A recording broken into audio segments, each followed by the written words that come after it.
আসসালামু আলাইকুম। সংবাদে আপনাদের সবাইকে স্বাগত জানাচ্ছি। আমি ফিরোজ তোহা। শুরুতেই সংবাদ শিরোনাম জানিয়ে দেব এই মুহূর্তে হাতে পাওয়া সর্বশেষ গুরুত্বপূর্ণ আপডেট বাংলা সংবাদ। শুরুতেই থাকছে মিথ্যা মামলা, চাঁদাবাজি, হয়রানি, নির্যাতন ও বিভিন্ন সেতুতে টোল আদায় বন্ধ নিয়ে নতুন বার্তা দিয়েছেন বৈষম্য বিরোধী ছাত্র আন্দোলনের অন্যতম সমন্বয়ক সার্জিস আলম। বুধবার দুপুরে সামাজিক যোগাযোগ মাধ্যম ফেসবুকে দেওয়া এক পোস্টে এই বার্তা দিয়েছেন। প্রিয় দর্শক, হঠাৎ করে কি বার্তা দিলেন সার্জিস আলম? সার্জিস আলমের ফেসবুকের বার্তাটি জানতে আমাদের সঙ্গেই থাকুন। এবারে জানাবো দেশের ১৮ কোটি মানুষ ডক্টর ইউনূসের পাশে আছে। ডক্টর ইউনূসের উদ্দেশ্যে বিএনপি চেয়ারপারসনের উপদেষ্টা জয়নুল আবেদিন ফারুক বলেন, দেশের ১৮ কোটি মানুষ আপনার সাথে আছে। আপনি নির্বিঘ্নে কাজ করে যান। প্রয়োজন পড়লে ১৮ কোটি মানুষই আবার আপনার জন্য রাস্তায় নামবে। জানাবো গুমের শিকার সালাউদ্দিন ১ দশক পর জন্মভূমি কক্সবাজারে। দীর্ঘ ১ দশক পর বিএনপির জাতীয় স্থায়ী কমিটির সদস্য ও সাবেক যোগাযোগ প্রতিমন্ত্রী সালাউদ্দিন আহমেদ নিজ জন্মভূমি কক্সবাজারে ফিরেছেন। বুধবার বেলা 11:30টায় তিনি কক্সবাজার বিমানবন্দরে অবতরণ করেন। তাকে স্বাগত জানাতে সকাল থেকে কক্সবাজার বিমানবন্দর সহ আশপাশের এলাকায় বিএনপির অঙ্গ ও সহযোগী সংগঠনের হাজার হাজার নেতাকর্মী জড়ো হন। কয়েক কিলোমিটার জুড়ে রাস্তার দুপাশে সারিবদ্ধ হয়ে দাঁড়িয়ে থাকেন। এদিকে ডিম ও জুতার মালা নিয়ে আদালতে হিরো আলম। সাবেক তথ্য ও সম্প্রচার প্রতিমন্ত্রী আরাফাত রহমানের খোঁজে ডিম এবং জুতার মালা নিয়ে আদালত চত্বরে ঘুরছেন কন্টেন্ট ক্রিয়েটর হিরো আলম। এর আগে তিনি হত্যা চেষ্টার অভিযোগে আরাফাত রহমানের বিরুদ্ধে মামলার আবেদন করেছেন। জানিয়ে দেব নিত্যপণ্য আমদানিতে ডলার সংকট হবে না, উপদেষ্টা সালেউদ্দিন। জ্বালানি, সার এবং খাদ্যপণ্য সহ অতি প্রয়োজনীয় জিনিসপত্র আমদানি করতে হলে ডলার সংকট হবে না। এলসির সমস্যা রাতারাতি কেটে যাবে না, তবে ধীরে ধীরে তা কমে আসবে। এবং সর্বশেষ জানাবো আন্তর্জাতিক সংবাদ। পশ্চিম তীরে ইসরায়েলের সামরিক অভিযানে ১১ ফিলিস্তিনি নিহত। গাজায় যুদ্ধবিরতির আলোচনার মাঝেই দখলকৃত পশ্চিম তীরের উত্তরাঞ্চলে বড় ধরনের স্থল ও বিমান হামলা চালিয়েছে ইসরায়েলি সামরিক বাহিনী। এতে কমপক্ষে ১১ জন ফিলিস্তিনি নিহত হয়েছেন। এতক্ষণ শিরোনাম শুনছিলেন, এবার বিস্তারিত। প্রিয় দর্শক, আপনি যদি এই চ্যানেলে নতুন হয়ে থাকেন, ভিডিওটি দেখতে দেখতে চ্যানেলটি সাবস্ক্রাইব করে আমাদের সঙ্গেই থাকুন। আর এই ভিডিও সম্পর্কে আপনি আপনার মূল্যবান মতামতটি কমেন্ট বক্সে জানিয়ে দিন।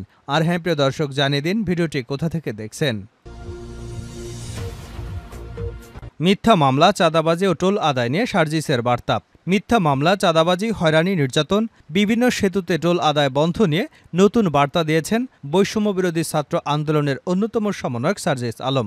বুধবার দুপুরে সামাজিক যোগাযোগ মাধ্যম ফেসবুকে দেওয়া এক পোস্টে তিনি এই বার্তা দেন। সার্জিস বলেন, দুটি জরুরি বিষয় নিয়ে আপনাদের কথা বলার আছে। একটি হলো বাংলাদেশের বিভিন্ন জায়গায় 15টি সেতুতে ছাত্রদের কথা বলে টোল আদায় বন্ধ করে দেওয়া হয়েছে। আমাদের পক্ষ থেকে বার্তা স্পষ্ট হলো, এটি রাষ্ট্রের আয়ের উৎস। ফলে কেউ স্টুডেন্টদের কথা বলে বা বৈষম্য বিরোধী ছাত্র আন্দোলনের নামে অপব্যবহার করে একাজ করবে না। প্রতিটি ব্রিজে টোল দিতে হবে। তিনি বলেন, বৈষম্য বিরোধী ছাত্র আন্দোলনের ব্যানারে কোনো ত্রাণের ট্রাক কোথাও গেলে টোল দিতে হবে। কেননা দেশকে স্থিতিশীল করতে হলে দেশের অর্থনৈতিক অবস্থা স্থিতিশীল করতে হবে। কিন্তু ক্ষমতার অপব্যবহার করার যে নোংরা সংস্কৃতি ছিল এত বছর ধরে, এখন আপনি যদি সামান্য কিছু অস্থিতিশীল অবস্থা দেখেই সেই ক্ষমতার অপব্যবহার করেন কিংবা সেতুতে টোল দেওয়া বন্ধ করে দেন বা স্টিকার দেখিয়ে পার হয়ে যান, এটিকে আমরা কোনোদিন সমর্থন করি না। সার্জিস বলেন, আমাদের জায়গা থেকে স্পষ্ট বার্তা হলো, এসব সেতুতে টোল দিয়ে যেতে হবে। কেননা ত্রাণের কথা বলে কোনো একটি গাড়ি পার হয়ে গেলে তার সঙ্গে আরও অনেক গাড়ি পার হয়ে যাচ্ছে। এভাবে ক্ষমতার অপব্যবহার বা নোংরা সংস্কৃতিতে আমরা কোনোভাবেই সমর্থন করি না। রাষ্ট্র সুন্দরভাবে চলার জন্য রাষ্ট্রের আয়ের উৎসগুলো সুন্দরভাবে চলতে হয়। আরেকটি গুরুত্বপূর্ণ বিষয় হলো, আওয়ামী লীগ ক্ষমতার অপব্যবহার করা হয়েছে। তাদের দল বাদে অন্য সব রাজনৈতিক দলগুলোর নামে মিথ্যা মামলা দিয়ে হয়রানি করেছে, চাঁদাবাজি করেছে, এলাকা ছাড়া করেছে। এটিকে আমরা কোনোভাবেই সমর্থন করি না। কিন্তু আজকে 16 বছর পর ছাত্র জনতার অভ্যুত্থানের মাধ্যমে পতন হয়েছে। আজকে এই অভ্যুত্থানের পর একটি দল বা দলের নেতাকর্মীরা একই কাজ করেন, তাহলে তাদের কাছ থেকে শিক্ষা কী নিলেন? আমরা নির্যাতকের পরিবর্তন চাই না, নির্যাতনের সিস্টেমের পরিবর্তন চাই। তিনি বলেন, আমাদের বার্তা স্পষ্ট। আপনাদের চোখের সামনে অনেকগুলো জ্বলন্ত উদাহরণ রয়েছে, সেগুলো থেকে শিক্ষা নিন, না হলে জনগণ আপনাদের আস্থা করে নিক্ষেপ করবে। আমরা এটা দেখতে চাই না যে আবার কাউকে মিথ্যা মামলা বা হয়রানি করে সেই সিস্টেমের মধ্য দিয়ে যেতে হচ্ছে। তিনি আরও বলেন, আমরা মিথ্যা মামলা, চাঁদাবাজি, হয়রানি, নির্যাতন এসব সমর্থন করি না। এই কলুষিত সিস্টেমের বিরুদ্ধেই ছিল ছাত্র জনতার গণঅভ্যুত্থান। নতুন বাংলাদেশে এসবের পুনরাবৃত্তি আমরা দেখতে চাই না। তাহলে ফ্যাসিস্ট আওয়ামী লীগের সাথে আপনাদের কোনো পার্থক্য থাকে না।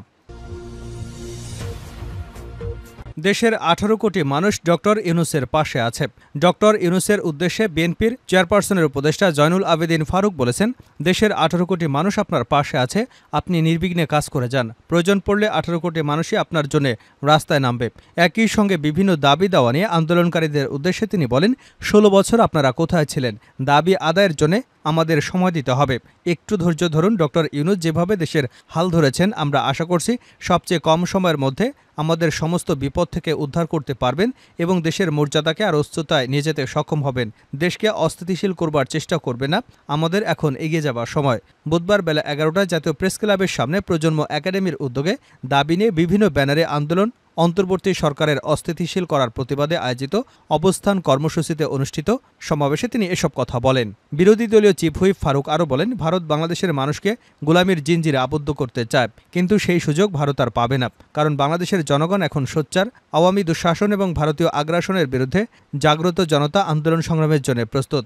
বাংলাদেশের মানুষের উপর শেখ হাসিনা কীভাবে স্টিম রোলার চালিয়েছে উল্লেখ করে তিনি বলেন, মহাসম্মানিত ও বিশ্ব ব্যক্তিত্ব নোবেল বিজয়ী ডক্টর মোহাম্মদ ইউনূসকে 84 বছর বয়সেও কোর্টের 6 তলায় পাঠিয়েছে এবং সীমাহীন কষ্ট দিয়েছে। অথচ বাংলাদেশের প্রেক্ষাপটে তার মতো একজন বিশ্বনন্দিত ব্যক্তি দ্বিতীয়টি নেই। গুমের শিকার সালাউদ্দিন 1 দশক পর জন্মভূমি কক্সবাজারে। দীর্ঘ 1 দশক পর বিএনপির জাতীয় স্থায়ী কমিটির সদস্য ও সাবেক যোগাযোগ প্রতিমন্ত্রী সালাউদ্দিন আহমেদ নিজ জন্মভূমি কক্সবাজারে ফিরেছেন। বুধবার বেলা 11:30টায় তিনি কক্সবাজার বিমানবন্দরে অবতরণ করেন। তাকে স্বাগত জানাতে সকাল থেকে কক্সবাজার বিমানবন্দর সহ আশপাশের এলাকায় বিএনপির অঙ্গ ও সহযোগী সংগঠনের হাজার হাজার নেতাকর্মী জড়ো হন।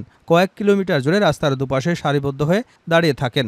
সালাউদ্দিন আহমেদ বিমান থেকে নেমে অবকাশ স্থলের দিকে এলে বিএনপির কেন্দ্রীয় নেতা লুৎফর রহমান কাজল, জেলা বিএনপির সভাপতি শাহজাহান চৌধুরী সহ অন্যান্য নেতারা স্বাগত জানান।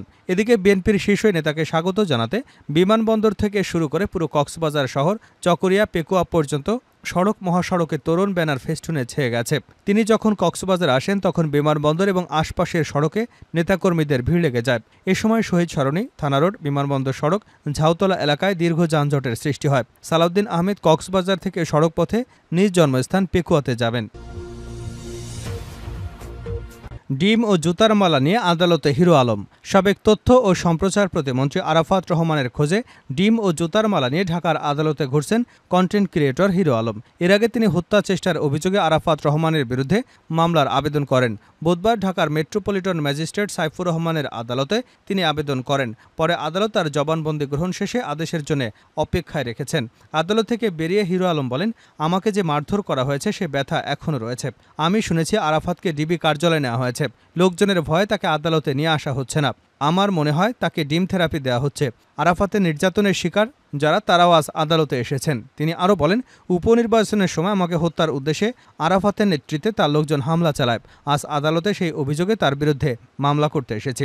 এর আগে ঢাকা 17 আসনের সাবেক তথ্য ও সম্প্রচার প্রতিমন্ত্রী মোহাম্মদ আলী আরাফাতের কাছে ভোটে পরাজিত হয়েছিলেন কন্টেন্ট ক্রিয়েটর হিরো আলম। নির্বাচনের পর থেকেই নিশ্চিত জয় ছিনিয়ে নিয়েছেন আরাফাত, এমন অভিযোগ করেছিলেন হিরো আলম।